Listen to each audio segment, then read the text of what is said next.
everyone. I'm Nirisha, Assistant Professor in the Department of CSIT, working in MLR Institutions of Technology. So today we are going to learn about some bubble sort concept. So there are three types of sorting techniques: bubble sort, insertion sort, and quick sort. So we are going to discuss about the bubble sort. So coming to the overview, we are going to discuss about the concept, the algorithm of the bubble sort, and also the program of the bubble sort. So after the concept, we are going to implement that concept using C programming language. So coming to the bubble sort. So bubble sort is a simple comparison based sorting algorithm. So it repeatedly compares adjacent elements and swaps them if they are in the wrong order. So after each pass, the largest element bubble up to its correct position at the end of the list. So we are checking each and every adjacent elements in an array, and if we found any greatest element, then at that time we are swapping it. So sorting is nothing but we are arranging the elements in an ascending or else in an descending order. So coming to the algorithm, the steps of this bubble sort. So we are starting from the first element. Compare the current element with the next element, that is nothing but the adjacent element. So if the current element is greater, then we are going to swap it by using a swapping logic. And then next, now move to the next pair and repeat till the end, and repeat the above steps for all the elements until no swaps are needed. So some random elements we need to take, and we need to compare each and every adjacent elements of that particular array. So if we found any greatest element, we need to swap those two elements. So which means we need to change the index positions of those two elements in an array. So we'll go with some examples. So by using an example, it will be better. So we'll go with some examples. So some example list we'll sort it and we'll check. So based on that concept, we can implement the code, the logic. So here, so we consider we need to take some elements like 5, 4, 3, 2, 1. So these are my elements. I need to sort these elements in an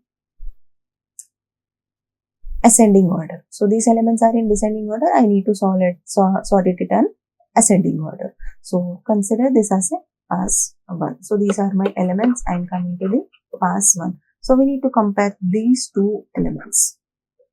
So this is in 0 index position, this is first index, this is second, this is third, and this is in the 4th index positions. So here we are comparing these two elements, 5 and 4. So 5 is greater than 4. So we need to swap those two elements. So in the first iteration, the 4 should come in the 0th index position, and 5 should be moving in the first index position, and next 3, 2, 1. And the next adjacent elements. So here the next adjacent elements is this 2. So 5 and 3. Yes, 5 is greater than 3. So again we need to swap. So 5 will be here, 3, 5, 2 and 1. So next adjacent elements we need to check. Those are 5 and 2. So these two elements we need to compare. So the 5 is greatest than 2. So we need to swap. The 2 will be here, 5 will be here, and 1 will be. And then next we need to swap. We need to check for the next adjacent elements, 5 and 1. So 4, 3, 2, 1 and 5. So by the end of the pass 1, the largest element will take its position. So it will settle down in its position, the largest element. So whatever the largest element you have in a list, by the end of the pass 1, that will be moved to the last. So coming to the next pass. So in the pass 2. So here the 0 index position is 4, next is 3, 2, 1 and 5. So now we are comparing these two elements. So the 3 will be, yes, 4 is larger than 3. So we are swapping these two elements. In the next iteration, we are comparing these two elements. So 3, 2, 4, 1 and 5. The next iteration, we are comparing these two elements. So 4 is greater than 1. So we need to swap. So 3, 2, 1, 4 and 5. So this is the pass 3. So by the end of the two passes, the largest two elements will take its position. So it will go and take its positions. It will be in the last two. It will be in the last two positions. And by the end of the first pass, the largest element will be in the last position, and by the end of the two passes, the two largest elements will be in its positions. So next is pass 3. So here the elements are 3, 2, 1, 4 and 5. So now we are comparing these two elements 3 and 2. So 3 is greater than 2. So we need to swap 1, 4 and 5. Next we need to compare these two elements. So we need to swap. So 2, 1, 3, 4 and 5. So next we are comparing these two elements. So the condition is false here. 3 is less than 4. If the element here is greater than 4, then we need to swap it. So here the condition will be if false, and by the end of the third pass, the 3 elements will be at the end of the array. And the next in the pass 4, we are comparing these two elements. So 2 is greater than 1, so we need to swap it. So 1, 2, 3, 4, 5. And in the next we are checking these two elements in the next iteration, next adjacent elements. 2 is less than 3. If 2 is greater than some other element, then at that time we need to swap. But 2 is less than the element, less than this adjacent element. So we are not swapping it. So by the end of the pass 4, see, all the elements have been sorted. So here for the passes we are taking one for loop, and the iterations, the comparisons of the adjacent element inside the passes we are taking the another for loop. So by using nested for loop we are going to solve this bubble sort technique. So this is a program. So here inside the main function we are taking an array, and these are the variables that we require. So I and j we are using in a for loop, and n is the size of the array, and the next one temporary variable we need to take. By using the temporary variable we are swapping those two values, adjacent elements in an array. So here next we are asking to enter the array size, and by using the scanf we are reading that n value, and the next we are asking to enter the array elements, and by using this scanf inside the for loop we are reading all the array elements. And the next, so this is the logics. This is the bubble sort logic. So as we discussed, for passes one for loop we are taking, and the comparisons of the adjacent elements inside the each pass we are taking the another for loop. So in this example you can find in the first pass how many comparisons we are doing: 1, 2, 3, 4.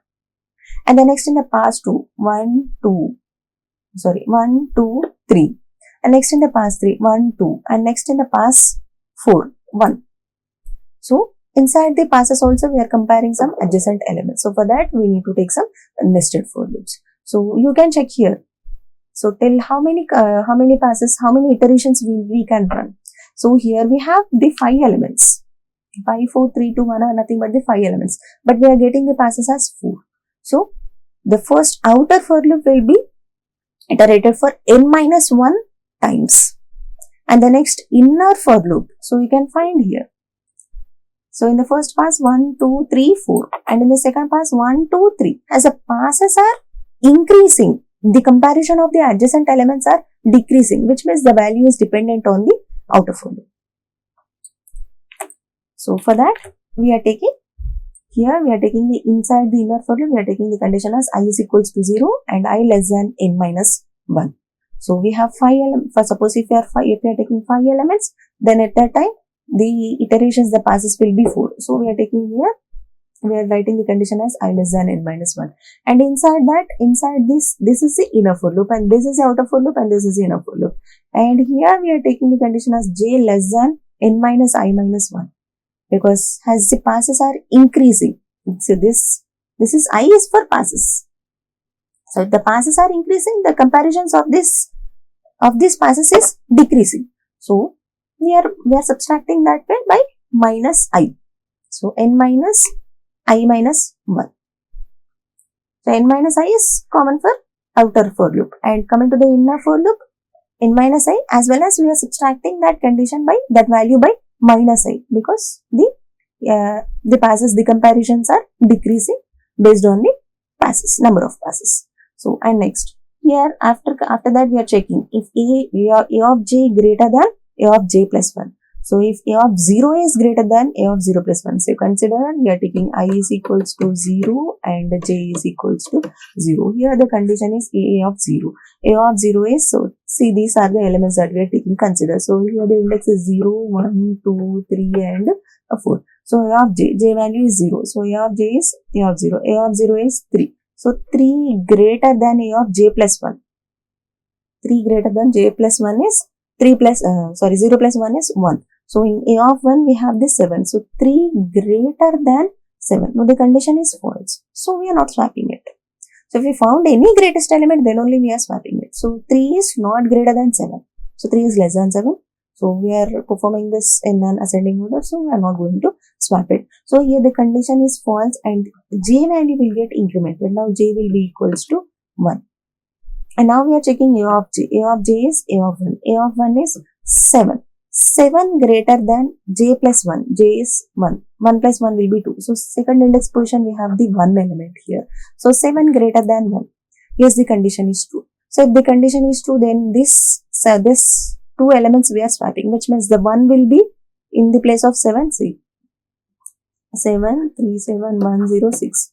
So these two elements are, we cannot swap this. But now we are comparing these two elements. So we are swapping it. So 3, 1, 7, 0 and 6. So now in the next iteration, j will be incremented. J will be equals to 2. As we know this swapping logic here by using a temporary variable. So this is nothing but these three lines are nothing but the swapping logic.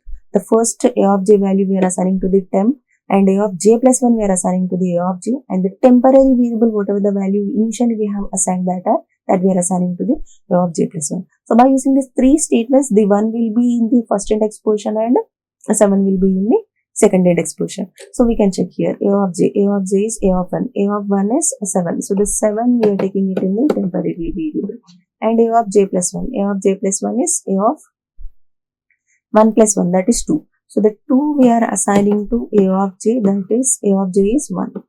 So before when we are taking this, that is 2. So for this iteration I am writing it. And the next temp is 7. So to this temp we are assigning j plus 1. J is 1. So a of 2. So this is the 0 index, 1, 2, 3 and 4. So the first index, the 2 will be shifted. Sorry, this is 2, right? So the first index, the value, whatever the second index value we have, that value will be shifted to the first index, and the 7 will be shifted to the a of 2. In the second index position, the 7 will be moved by using this logic. And the next, in the next iteration, the j will get incremented, j will be equals to 2. So now the 2 is, now the second index we have 7. So now we are checking a of 7, a of j is a of 2, a of 2 is 7. 7 greater than a of j plus 1, j is 2, 2 plus 1 is 3. In the third index position we have 0. So 7 greater than 0. Yes, it is true. So again, if the condition here it is true, again we are applying this swapping logic and we are swapping those two adjacent elements. So 3, 1, so 0 will be here, 7 will be here and 6 will be here. And in the next iteration, j will be incremented, j will be equals to 3. And we are checking here a of j is a of 3, a of 3 is 7. 7 greater than a of j plus 1, 3 plus 1, 3 plus 1 we have 4. In the fourth index position we have 6 element. So 7 greater than 6. Yes, it is true. So if the condition is true, only these three statements will get executed. If the condition is false, then we are not following that swapping logic. The condition is true, so 3, 1, 0, the 6 will be swapped at 6 and 7 elements will be swapped. So these are the pass one. The next coming to the pass 2. So the elements are 3, 1, 0, 6, 7. So 0 index, 1 index, 2 index, 3 index and a 4 index. So now the I value will be incremented. So I will be equals to 1. So if the I is equals to 1, now again starting from j. So j is equals to 0. So a of 0, a of j plus 1, 0 plus 1. A of 0 is 3. So 3 is greater than 1. Yes, 3 is greater than 1. So what we are doing, we are swapping this 1, 3, 0, 6, 7.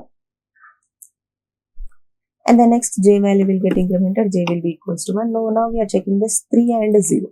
Yes, again it is true. 3 is greater than 0. So 1, 0, 3, 6, 7. And this 3 we are checking with the 7. Now the condition is false. And the 6 we are checking with the 7. Now the condition is false. So we are coming out of that inner for loop. And then next again I will be equals to 2. And then next we are checking 1 and 0. So pass 3. So we are comparing this 1 and 0. Yes, it's again true. So you will get 1, 0, 1, 3, 6 and 7. And these two elements will get compared. So if at all we have any greater than value, then those two elements will get swapped. So this is the bubble sort concept, and this is the bubble sort logic. So once again you can check the logic here. So by using these two for loops and by checking the condition, if it is greater element, then only we are swapping it. And here we are writing the condition as n-1 because one for loop is for passes and the second inner for loop is for the comparison of adjacent elements inside the passes. So that is the reason why we are taking I less than n-1. So if we have 5 elements, we will have only 4 elements. For suppose if we have some 7 elements, we'll have only 6 passes. So that is the reason why we are comparing till only n-1 because the last element will take its position. And then next inside the inner for loop, the j less than n-1 minus I or n-I minus 1. So here the adjacent in the first verse the largest element is taking its position. So no need to compare that largest element again and again. So that is the reason why we are reducing the comparison of the adjacent elements by taking the condition as minus I here. So one element comparison we are not doing here. So that is the reason why we are writing the condition as n minus I minus 1. And how we are checking it is greater by using this condition. If this condition is true, then we are applying the swapping logic. If this condition is false, if you don't find any largest element, so then we are not swapping it. So then after that, after finishing this logic, we are writing here printf sorted array, and how we are printing by I is equals to 0, I less than 5 and I plus plus. So here we are using n, so better use n here. So for suppose if you are taking more than 5 elements, so at that time we need to use n. So if you are using only 5 elements, it is okay, I less than 4. But if you are using more than 5, for suppose the n value you are taking it as 8. So if you are using here 5, only 5 elements will be printed. So which results in the wrong answer.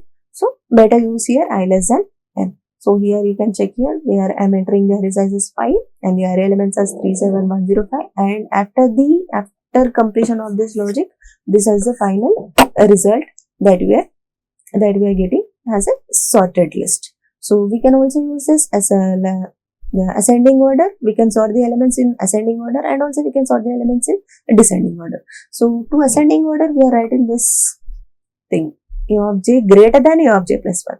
But suppose if you want the elements in descending order, then you need to write a of j less than a of j plus 1. So at that time, all the elements will be in the descending order. So based on the requirement, so whatever the elements you need to sort, either ascending or descending order based on the requirement, we can apply the logic of this bubble sort. So we are bubbling up the adjacent elements, we are checking, we are comparing and bubbling up the adjacent elements in the bubble sort. Thank you.